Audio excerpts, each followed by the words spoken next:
ආයුබෝවන්. අභීත සංග්‍රාමයන් මතින් ගොඩනැගුණු සුන්දර දේශය. ඒ සුන්දර දේශයේ අභීත සංග්‍රාමයන් යලි සිහිපත් කරවන කදිම නිවහනකටයි අද දවසේ අපේ සංචාරය. මේ කොරියාවේ බොහෝ තතු අපේ නිතින් ඔබ දකිනා සුන්දර කොරියාව.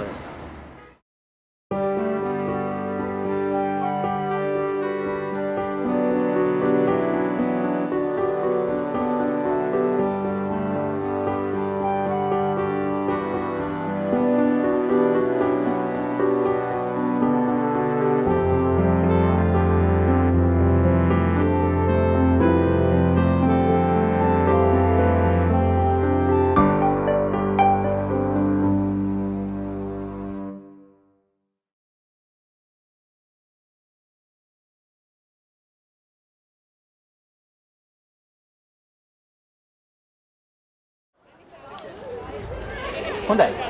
ඔන්න අද දවසේ අපි ඇවිත් තිබෙන්නේ කොරියානු යුද අනුස්මරණ කෞතුකාගාරයේ. මේ ස්ථානයේ පිහිටා තිබෙන්නේ සෝල් අගනගරයට ඉතාමත්ම ආසන්නව. සෝල් අගනගරයේ ඉඳලා නම්යොන් සහ සම්දක්චි කියන උපදුම් ස්ථානයන්ට ආසන්නව තමයි මේ ස්ථානයේ පිහිටා තිබෙන්නේ. සම්දක්චි දුම්රිය ස්ථානයෙන් බැහැලා 12 වන පිටුම්බරකුවෙන් පිට වුණාම ඉතාමත්ම පහසුවෙන් මේ ස්ථානයට ළඟා වෙන්න පුළුවන්. හොඳයි. අපි තවත් බොහෝ විස්තර මේ ස්ථානයේ ඇතුළතට ගිහිල්ලා කතා කරමු.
හොඳයි.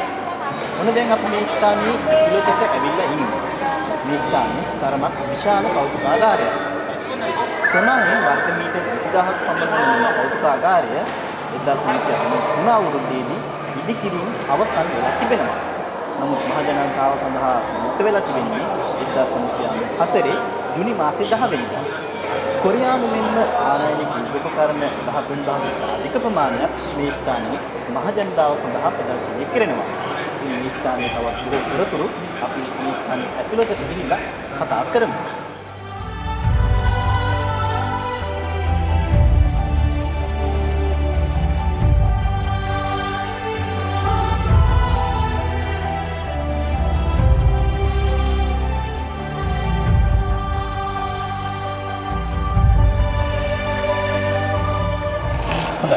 අතීත සමයේ සිදුවුණු යුද්ධ පිළිබඳව තොරතුරු මේ වගේ නවීන තාක්ෂණ ක්‍රමවේදයන් හරහා මේ ස්ථානයේදී අපිට බලා ගැනීමේ පහසුකම් සලසා දී තිබෙනවා.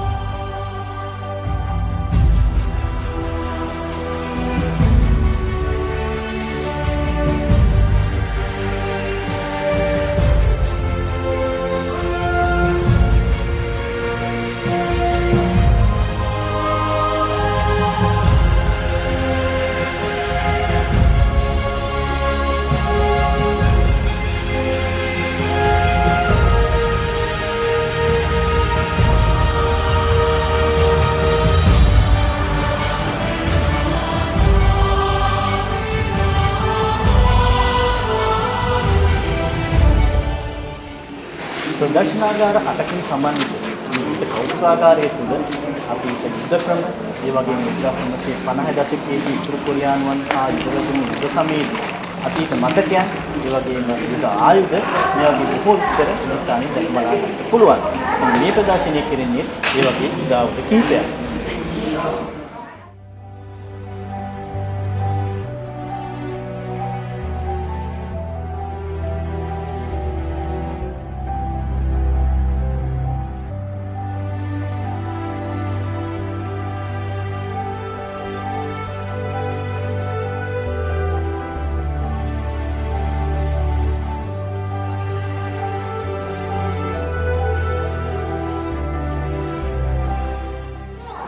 ඉලෙක්ට්‍රොනික මාධ්‍ය භාවිත කරගෙන මේවාගේ මුඛාංගයන් මේ ස්ථානයේ පිළිබඳව තමන්ගේ අදහස් ප්‍රකාශ කිරීමේ හැකියාව තිබෙනවා. දැන් මේ තියෙන්නේ මේ වගේ ස්ථානයක්.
හොඳයි.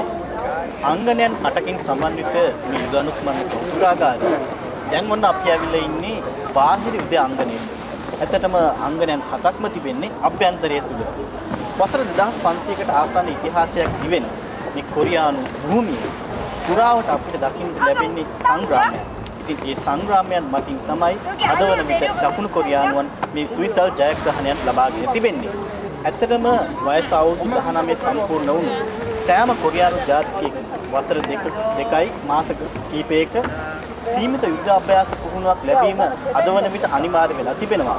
ඉතින් ලෝක ආර්ථික මට්ටමින් 15 වෙනි ආර්ථික ස්ථානය කරා, ඒ වගේම ආසියානු මට්ටමින් 5 වන ආර්ථිකයකටත් හිමිකම් කියන මේ දකුණු කොරියානු රාජ්‍යය අද වන විට විරාජමානව බැබලෙන්නේ අතීතයේ ජාතිකයන් විසින් පරිත්‍යාග කළ ජීවිතවලට පිංසිදුවන්නට. ඉතින් අපිත් ඔබට ආරාධනා කරන්නේ මේ දකුණු කොරියාවට පැමිණෙන ඕනෑම කෙනෙකුට මේ ස්ථානයේ ඉතාමත්ම පහසුවෙන් දැක බලා ගැනීමේ හැකියාව තිබෙනවා. සඳුදා සහ රජයේ නිවාඩු දිනයන් හැර අනෙකුත් සතියේ සෑම දිනකම මේ ස්ථානය නොමිලේ දැක බලා ගැනීමේ හැකියාව ඔබට දකුණු කොරියානු රජය විසින් උදා කර දී තිබෙනවා.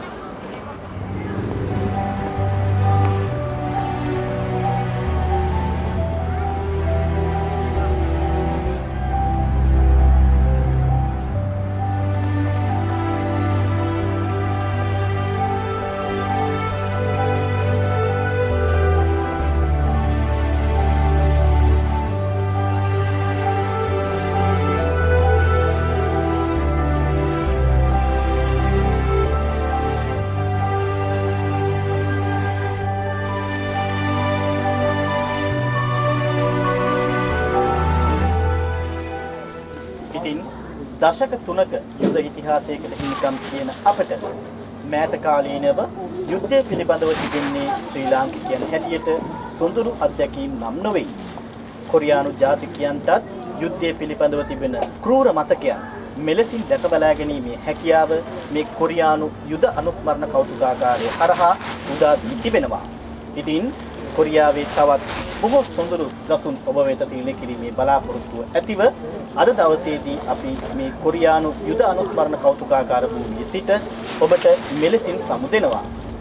සමුගන්නා මොහොතේ අපේ ප්‍රාර්ථනය අවියෙන් තොර වූ සාමකාමී හෙටලොවක්. ඔබ සැමට අන්‍යෝන්‍ය